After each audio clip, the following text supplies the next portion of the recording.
The Gospel according to Luke, the 22nd chapter. Then one of the 12, who was called Judas Iscariot, went to the chief priests and said, "What will you give me if I betray him to you?" They paid him 30 pieces of silver, and from that moment he began to look for an opportunity to betray him. On the first day of unleavened bread, the disciples came to Jesus, saying, "Where do you want us to make the preparations for you to eat the Passover?" He said, "Go into the city to a certain man and say to him, 'The teacher says, my time is near. I will keep the Passover at your house with my disciples.'" So the disciples did as Jesus had directed them, and they prepared the Passover meal. When it was evening, he took his place with the 12. And while they were eating, he said, "Truly I tell you, one of you will betray me." And they became greatly distressed and began to say to him, one after another, "Surely not I, Lord." He answered, "The one who has dipped his hand into the bowl with me will betray me. The Son of Man goes as it is written of him, but woe to that one by whom the Son of Man is betrayed. It would have been better for that one not to have been born." Judas, who betrayed him, said, "Surely not I, Rabbi." He replied, "You have said so." While they were eating, Jesus took a loaf of bread, and after blessing it, he broke it, gave it to the disciples, and said, "Take, eat. This is my body." Then he took a cup, and after giving thanks, he gave it to them, saying, "Drink from it, all of you, for this is my blood of the covenant, which is poured out for many for the forgiveness of sins. I tell you, I will never again drink of this fruit of the vine until that day when I drink it new with you in my Father's kingdom." When they had sung the hymn, they went out to the Mount of Olives. Then Jesus said to them, "You will all become deserters because of me this night, for it is written, I will strike the shepherd, and the sheep of the flock will be scattered. But after I am raised up, I will go ahead of you to Galilee." Peter said to him, "Though all become deserters because of you, I will never desert you." Jesus said to him, "Truly, I tell you, this very night, before the cock crows, you will deny me 3 times. Peter said to him, "Even though I must die with you, I will not deny you." And so said all the disciples. Then Jesus went to them to a place called Gethsemane, and he said to his disciples, "Sit here while I go over there and pray." He took with him Peter and the 2 sons of Zebedee, and began to be grieved and agitated. Then he said to them, "I am deeply grieved, even to death. Remain here and stay awake with me." And going a little farther, he threw himself on the ground and prayed, "My Father, if it is possible, let this cup pass from me. Yet not what I want, but what you want." Then he came to the disciples and found them sleeping. And he said to Peter, "So could you not stay awake with me 1 hour? Stay awake and pray that you may not come into the time of trial. The spirit indeed is willing, but the flesh is weak." Again he went away for the second time and prayed, "My Father, if this cannot pass unless I drink it, your will be done." Again he came and found them sleeping, for their eyes were heavy. So leaving them again, he went away and prayed for the 3rd time, saying the same words. Then he came to the disciples and said to them, "Are you still sleeping and taking your rest? See, the hour is at hand, and the Son of Man is betrayed into the hand of sinners. Get up, let us be going. See, my betrayer is at hand." While he was still speaking, Judas, one of the 12, arrived. With him was a large crowd with swords and clubs from the chief priests and the elders of the people. Now the betrayer had given them a sign, saying, "The one I will kiss is the man. Arrest him." At once he came up to Jesus and said, "Greetings, Rabbi," and kissed him. Jesus said to him, "Friend, do what you are here to do." Then they came and laid hands on Jesus and arrested him. Suddenly, one of those with Jesus put his hand on his sword and drew it, and struck the slave of the high priest, cutting off his ear. And then Jesus said to him, "Put your sword back into its place, for all who take the sword will perish by the sword. Do you think that I cannot appeal to my Father, and he will at once send me more than 12 legions of angels?" But how then would the scriptures be fulfilled, which say it must happen in this way? At that hour, Jesus said to the crowds, "Have you come out with swords and clubs to arrest me, as though I were a bandit?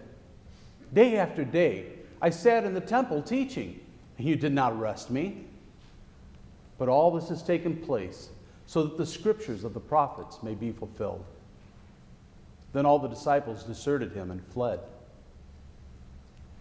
Those who had arrested Jesus took him to Caiaphas, the high priest, in whose house the scribes and the elders had gathered.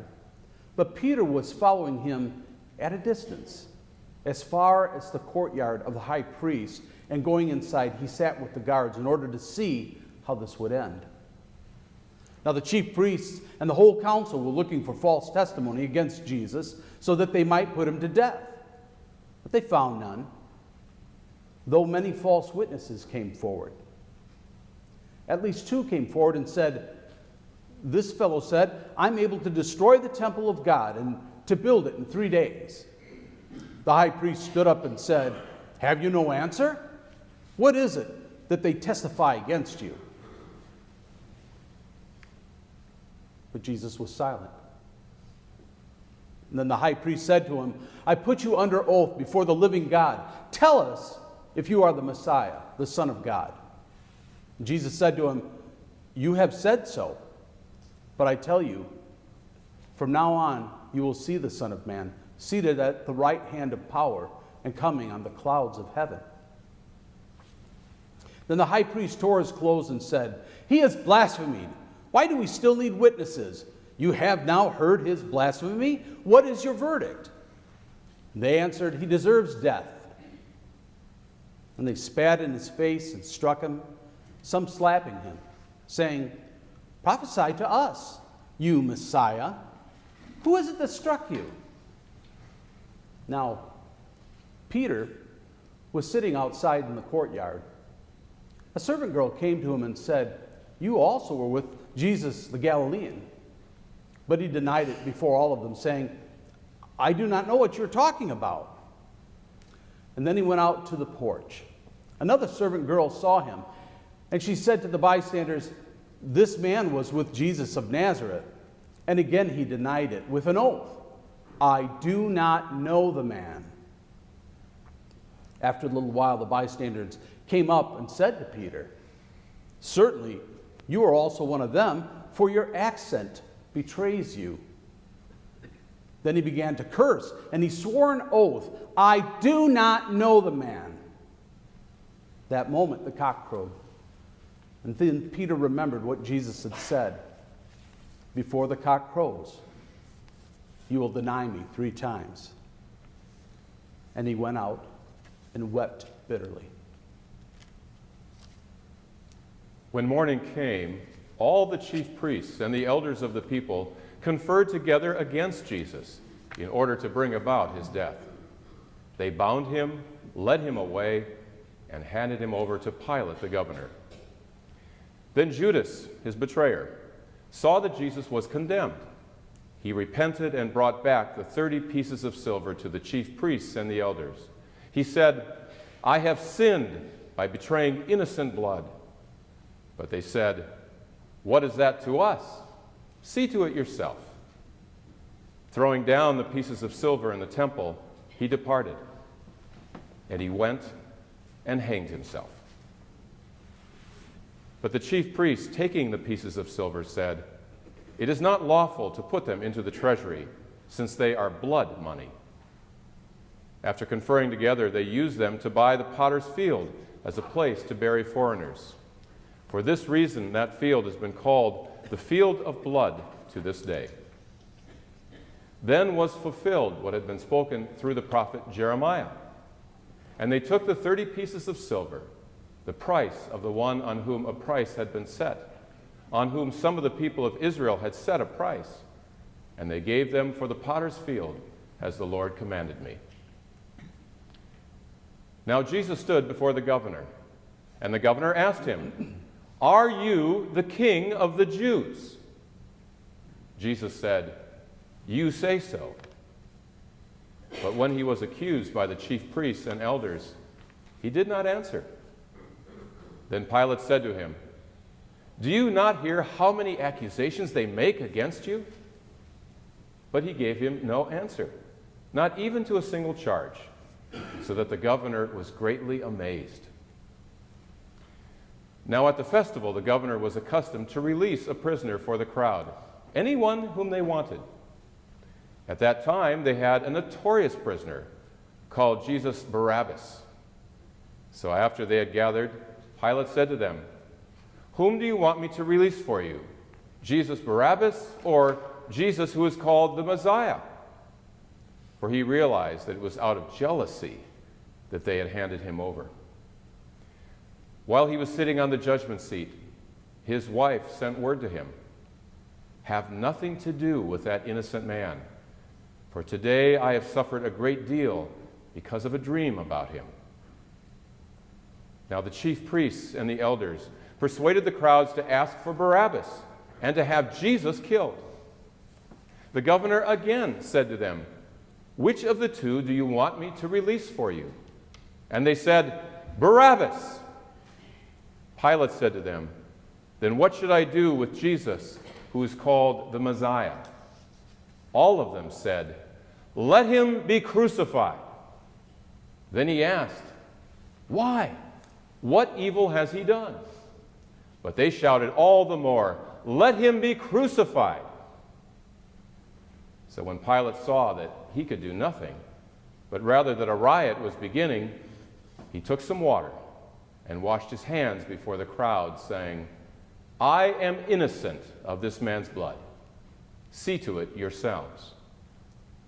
Then the people as a whole answered, "His blood be on us and on our children."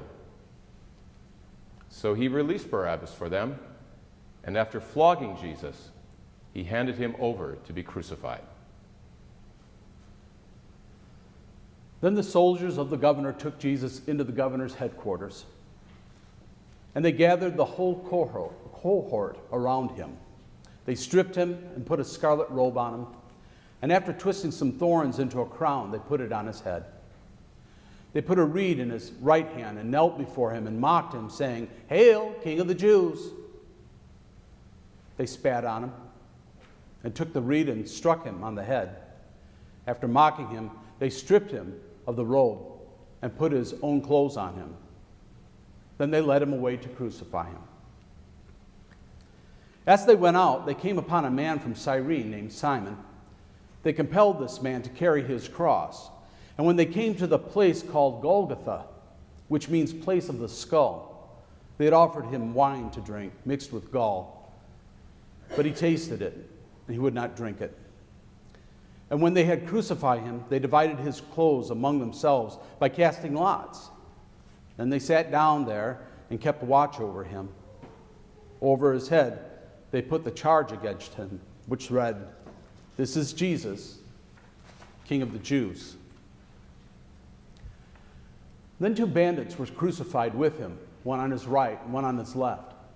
Those who passed by derided him, shaking their heads. "You who would destroy the temple and build it in 3 days, save yourself. If you are the Son of God, come down from the cross." In the same way, the chief priests also, along with the scribes and elders, were mocking him, saying, "He saved others. He cannot save himself. He is the King of Israel. Let him come down from the cross now, and we will believe him." He trusts in God. Let God deliver him now, if he wants to. For he said, I am God's son. 2 bandits who were crucified with him also taunted him in the same way. From noon on, darkness came over the whole land until 3 in the afternoon.